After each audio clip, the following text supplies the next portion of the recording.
Webster's dictionary defines a sport as an activity involving physical exertion and skill in which an individual or team competes against others for the form of entertainment. So, for example, football has their annual Super Bowl, soccer has their World Cup, and cheerleading has their National World Championship.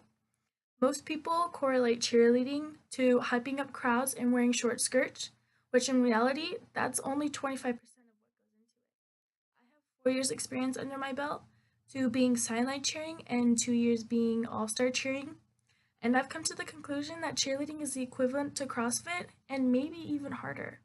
Cheerleading is definitely considered a sport with lots of life lessons that will teach you discipline and develop your character as well. I'm going to be going over three main points. The first one being the difference between the two, all-star cheer and sideline cheering. My second point is going to explain a typical all-star cheer routine. And then lastly, I'll finish it up with telling you the life lessons that I've learned from being in cheer. So, following that, the difference between the two. So, there's all-star cheer and there's sideline cheering. Sideline cheering is what you typically see. That's the cheerleaders on the side of like the football games.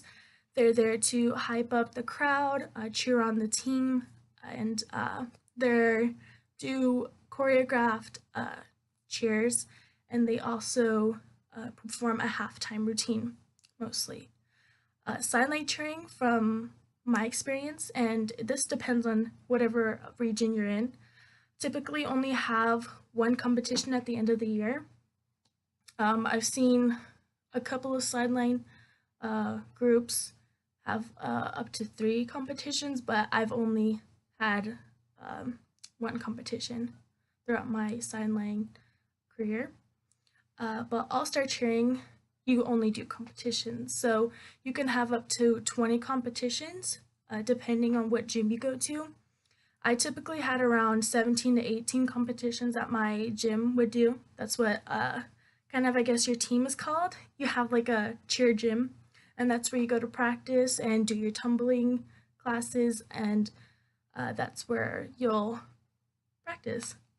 So while we're on the topic of competition, all-star cheering, when you go to competitions, judges will basically judge your routine on the factors of your stunts, your tumbling, your pyramid at the end, and your dance. So, with that being said, moving on to my second point, I'm going to explain a typical all-star routine.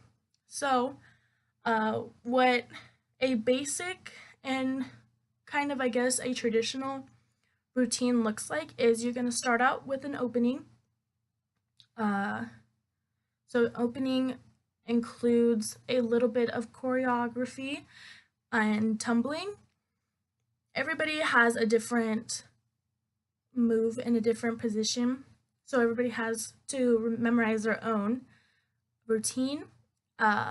So that takes up about, I would say, 15 to 20 seconds of your routine.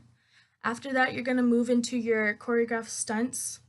Most teams have around 4 to 5 stunt groups that consist of a flyer, 2 bases, and a back spot. So that is a very big category that the judges judge you on. That's where you can get a lot of points to get you in the high ranks. Depending on what level you are in All-Star Cheer, there's 6 levels. You are only required or restricted so many moves that you can do in a stunt. So if you're on a level 1, you can only go up to your belly button. You can only hold the flyer up to your belly button. But if you are on a level 5 or 6, it is required that you hold the flyer up above your head with your arms extended in a stunt. So after your stunts, that takes up about a minute of your routine. After your stunts is when teams will usually move into their jump section. So most teams will get into a choreographed, I guess you can say, pattern. Most jump sequences are around 3 to 4 jumps. So you do a sequence of jumps, and most teams will do a tuck after their jump. A tuck in cheer term is basically a backflip. Again, depending on what level you are, you're only restricted to a certain level of tumbling skills.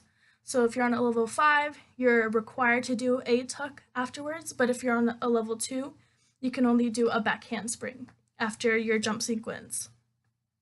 So after your jumps come the tumbling section. The tumbling section is very chaotic and scary because you have a bunch of people flying everywhere with the legs and people are twisting. So this is a part that you want to make sure that your team is very aware of and they have a lot of communication because you don't want anybody getting injured or messing up during the routine because that can cost you a lot of points. After that is the pyramid. So your pyramid is the biggest um, the biggest focal point of your cheer routine. So you want to make sure that this is where you gain a lot of your points in case either somebody touched down while they're tumbling or a stunt and fail. This is where you can regain all of your lost points. This is where the whole team comes together and does a stunt together. Usually they'll have flyers connect in the air or they're having people fly everywhere. This takes up about, I would say, roughly 30 seconds of the routine. This is a very big portion as well. That's the main thing that the judges look on too, because teams can get very creative with it, and that's what the judges are looking for is uniqueness and creativity. And then finally, everybody's favorite part is the dance sequence. This is where you can really show off your personality and your routine. Most people or most teams love to do like sassy dance moves, or a lot of teams will move to the beat sort of thing. So, tying into that, I want to go over the life lessons that I've learned from being in cheer. The biggest one, I think, for me is communication. You know, you use communication in your everyday life. You have to communicate in relationships, you have to communicate with your boss, with your teachers, with your significant others, your mom, your dad, your cousin. You use communication a lot. And in cheerleading, and I guess for every sport that I've ever been, communication is the biggest part in making a team bond and a team work together. You know, if you're in a stunt group and your flyer isn't really hitting the moves, you want to say, hey, like maybe stop, being on your toes so much, or maybe tighten up, to get it to work. So you always have to communicate with your teammates and everybody for that matter. Uh, let's say another girl touched down in the tumbling routine, you want to let everybody know, hey, she touched down, make sure that you hit. And when I'm saying touchdown, that means that you just fumbled in your tumbling. The thing that cheerleading has taught me is discipline. I have had countless times where I've had to choose between going out with friends or staying in and preparing for my competition the next day that I've had to wake up at 4 a.m. for. So it teaches you how to discipline your mind and your body. It disciplines you with conditioning when you're having to run, to build up your muscle in order to lift your flyer. If you discipline yourself to stretch on your own so you can, be flexible, because that's a big part of cheerleading. And it just disciplines your mind to want to be dedicated. And if you started something, you need to finish it 110%. And with my points being explained, all I have to say is that cheerleading is a sport that takes a lot of dedication and discipline, along with communication and lots of cardio. I don't think people realize how much cardio and how much cheerleading is a physically demanding sport. You have to lift people up in the air while they're twisting, and like it just takes a lot out of you at the end of the day. And it takes a very special person to become a cheerleader.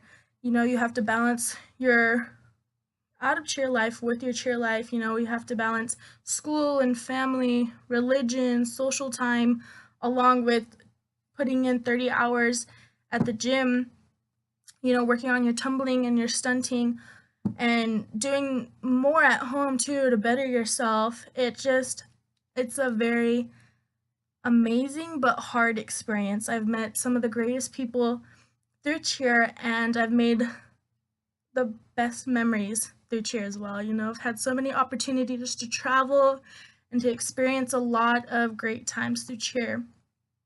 And with that being said, all I have to say is to never judge a sport by its stereotypes because it might be harder than you think.